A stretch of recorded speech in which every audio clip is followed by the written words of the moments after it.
So in the previous lecture, basically we discussed about the multiplexer, right? How to design the 2:1 mux, 4:1 mux, right? And how we can implement higher order mux using the lower order mux, right? So all these things we discussed in the previous lecture. So in this lecture, basically we will discuss about the demultiplexer, the basics of demultiplexer, how we can design the demultiplexer.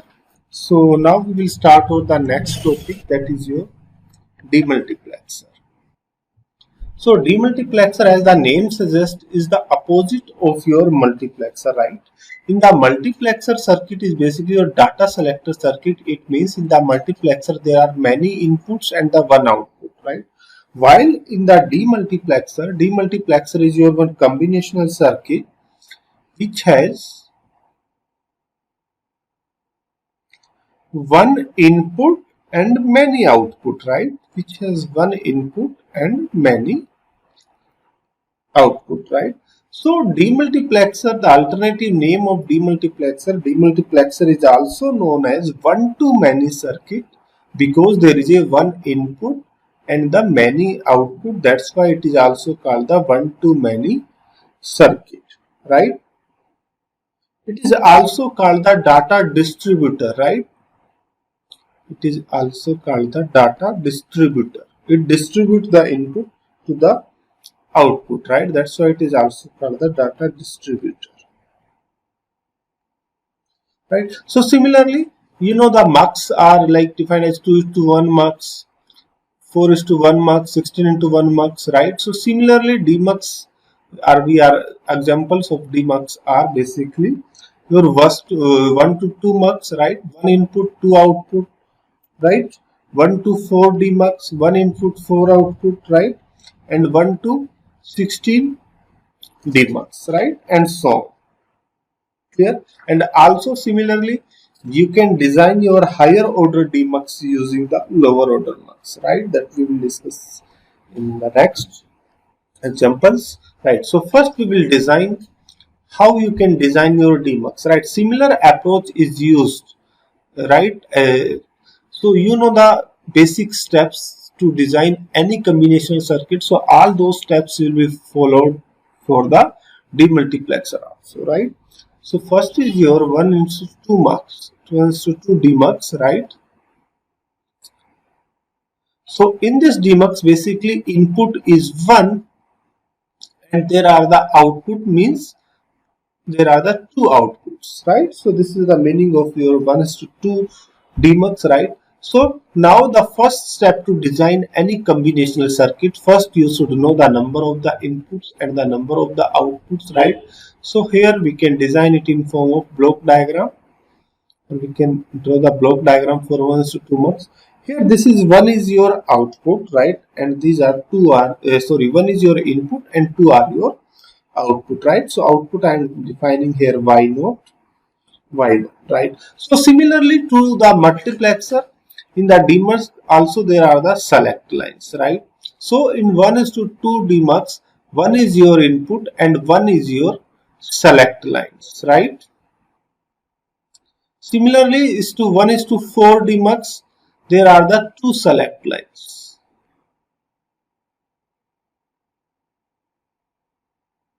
right? So we can say 2 to power n is equal to basically n here. N is your basically your output and n is your select lines, right?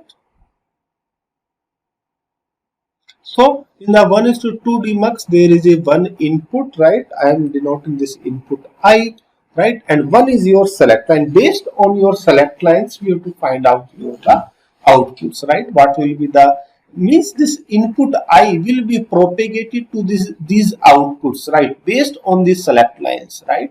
So for example, select line is 0. That means your y0 is I, right? If select line is 1, it means your y1 is your I, right? So this is the meaning of your demultiplexer, right? So first step completed, we know what are your inputs, what are your outputs, right? So after that, we will write the truth table for this circuit, or for this block diagram, right? Truth table based on the select lines, right? And these are your, you can say y0, y1, right? So here if select line is 0, it means if select line is 0, it means this I is propagated to the y0, right? Or we can say y0 is your I and y1 is 0, right? If select line is 1, that means y0 is 0, y1 is your I, right? So this is your truth table of your demultiplexer, right? You know the symbol of the mux. Similarly here this is the symbol for the demultiplexer, right? Means it starts from this lower edge and goes to upper edge. It means it has the one inputs and the many output, right? So this is 1:2 demux.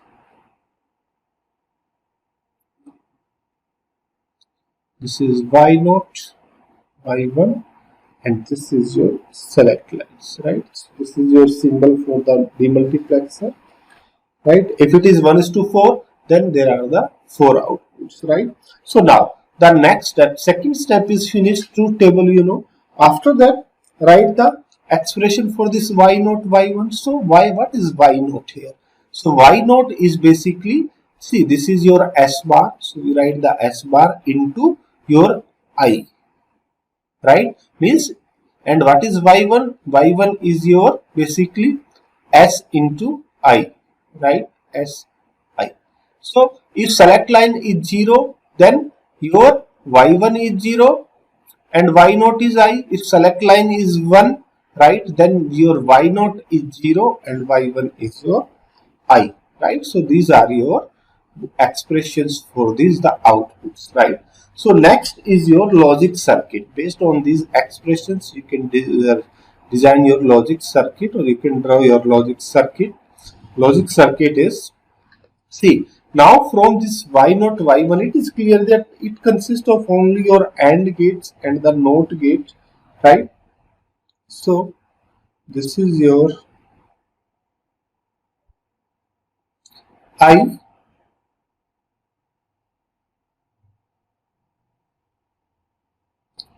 this is your I, right? And I can say this is your NOT gate, this is your select lines.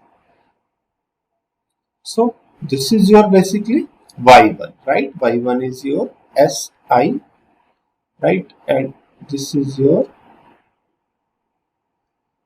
y0, that is your s bar I, right? So this is your circuit for was to DMUX, right? It is very simple, right? So now we will take one more examples of your demultiplexer, that is 1:4 DMUX. So similar steps are followed to design 1:4 DMUX, right? 1:4 DMUX, there are the one input, right? One input, 4 output, right? And there are the 2 select lines, right? 2 select lines are there in the 1:4 DMUX, right? And this is the block diagram of 1:4 DMUX. Here, 1 is your input that we are defining as similar I, right? And here 2 select lines are there. I am defining S0, S1, and there are the 4 outputs.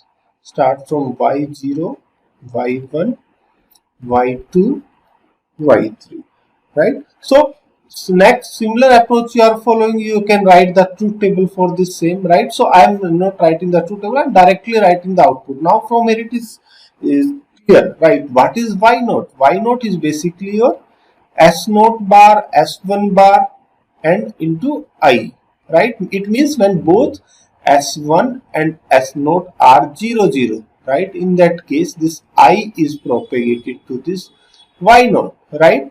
When your S0 is 1 and S1 is 0, right? In that case, your I is propagated to the, your I is propagated in that case to the I1, right? So this is your second case. In the third case, what happens when it is 1 0, select line is 1 0, right? S1 is 1, S0 is 0, then your I is propagated to this Y2, right? So in the next case, when both are 1 1, select lines are 1 1, then your I is propagated to this Y3, right? So based on this combination, you can write all these your outputs, right? So here y1 is basically your, from here it is clear, y1 is s1 bar s naught into I, right? And what is y2? Y2 is basically, from here you can write s1 s naught bar I, right? And what is y3? Y3, from here you can write s1 dot s naught into I, right? So these are your expressions for the y0, y1, y2, y3, right? So in similarly, very simple. Now next step is you can write the, or you can draw the logic circuit based on all these expressions, right? So logic circuit, you know, it consists of your AND gates and the NOT gate only, right? So there are the 4 outputs. So basically 4 AND gates are used here.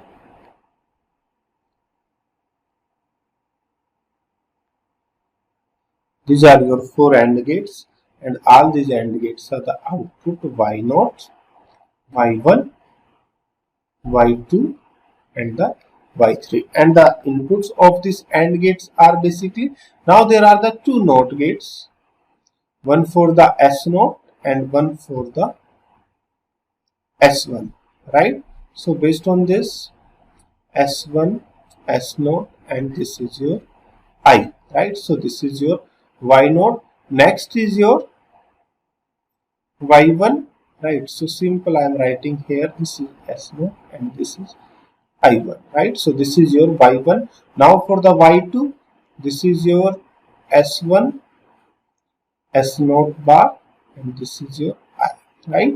And for the y3, this is your S0 S1 and the I, right? So this is your circuit for your 1:4 DMUX, right? So similarly, you can design 1:16 DMUX and so on, right? So it is very simple.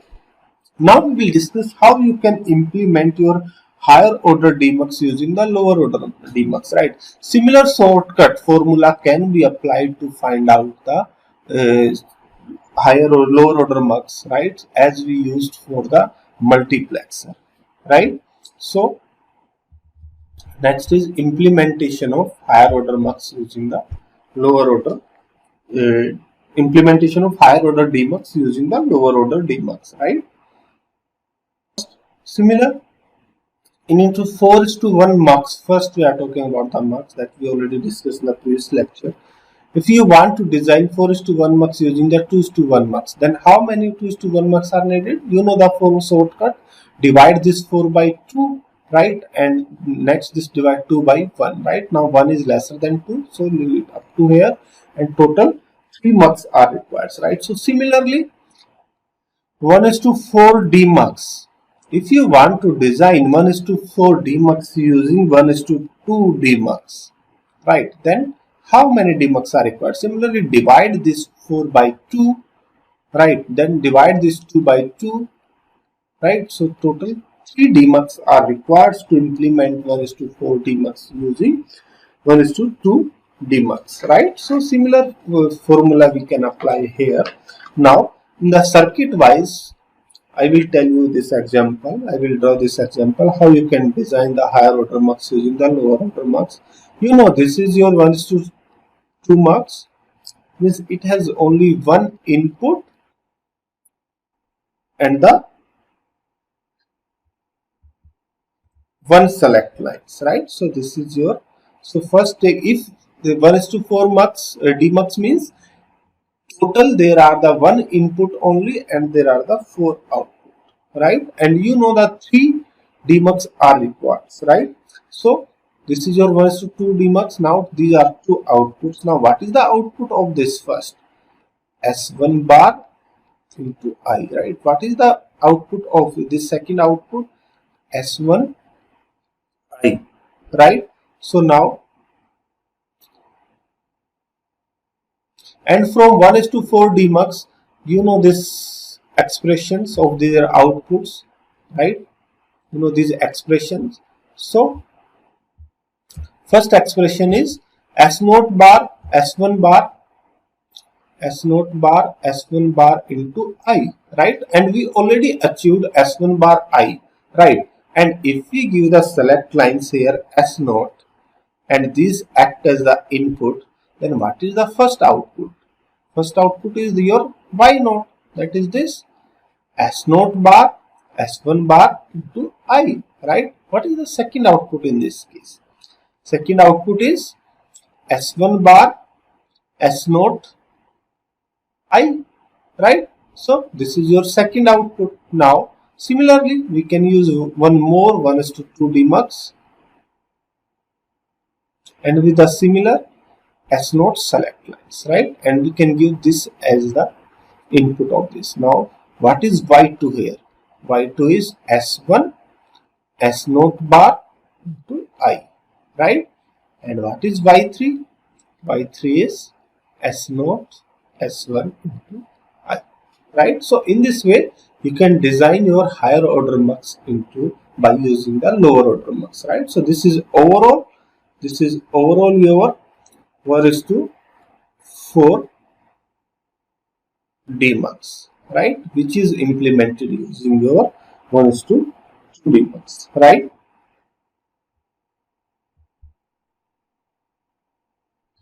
Now to implement 1 is to 16 demux, how many 1 is to 2 demux are required, right? So similarly you can divide 16 by 2, right? So total 15 demux are required. I am directly writing the answer here. So for this 15 demux are required, right? How? Divide this 16 by 2, 8, divide this 8 by 2, 4, divide this 4 by 2, 2, divide this 2 by 2, 1. Total 15 demux are required to implement 1 is to 16 demux using the 1 is to 2 demux, right? So similarly 1 is to 164, right? How many 1 is to 2 demux are required? For this 63 demux are required. So these questions can be asked in your competitive examinations, right? Or in your quiz. Similarly, how many 1 is to 4 demux are required to implement this, right? So similarly divide this 16 by your 4, right? 4 and divide 4 by 4, it comes your 5, right? So in similar way 4 by 2 and like this. So if it is 64 then 63, right? In the similar 1 is to 64, how many demux, how many 1 is to 4 demux are required? Divide 64 by 4, right? And accordingly we will get the 21. And for 1 is to 64, how many 1 is to 8 demux are required? Okay. So in this way you can find out your lower order mux. This is all about your demux, right? So students, if you have any doubt related to this topic, then you can send me a mail or you can contact me directly. So for more video update, please subscribe this channel, fine, so that every information regarding your course or regarding this digital electronics lectures you can get easily, fine. Thank you for your attention.